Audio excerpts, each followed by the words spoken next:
সকাল সকাল বাজার থেকে চিংড়ি মাছ নিয়ে হাজির হয়েছে। তবে শুধু চিংড়ি মাছ নয়, চিংড়ি মাছের সাথে নিয়ে এসেছে কচুরলতি। চিংড়ি মাছ আর কচুরলতি দুটোই আমি একসাথে ভালোভাবে পরিষ্কার করে নিয়েছি। আর কচুরলতিগুলো আমি হালকা গরম জলে একটু ভাপিয়ে নেব। অন্যদিকে পেঁয়াজ রসুন কুচি করে রেখেছিলাম।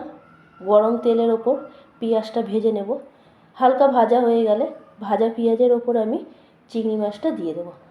আজকে আর মশলা বেটে করার ঝামেলা রাখবো না, একটু তাড়া ছিল, বেরিয়ে যাব।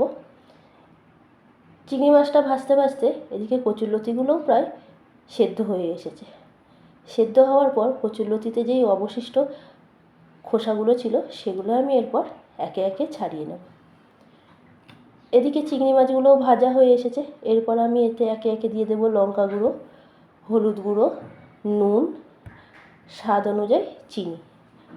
তারপর সেদ্ধ করা কচুরলতিগুলো দিয়ে ভালোভাবে একসাথে মিশিয়ে নেব।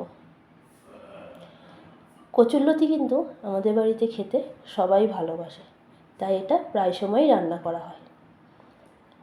কষাতে কষাতে বেশ এভাবে শুকিয়ে যাবে জিনিসটা। কচুরলতি, কচুর শাক যত শুকনো হবে খেতে কিন্তু স্বাদও তত বেশিই হবে। সর্ষে বাটা আজ আর রাখলাম না, আগেই বললাম যে আজকে একটু বেরোনোর তাড়া ছিল, তাই খুব হালকার ওপর দিয়ে রান্নাটা করে নিলাম। নামানোর আগে একটু কাঁচা তেল দিয়ে নামিয়ে নিলাম। আমার ভিডিওটা ভালো লাগলে একটা লাইক, কমেন্ট, শেয়ার অবশ্যই করে যাবেন।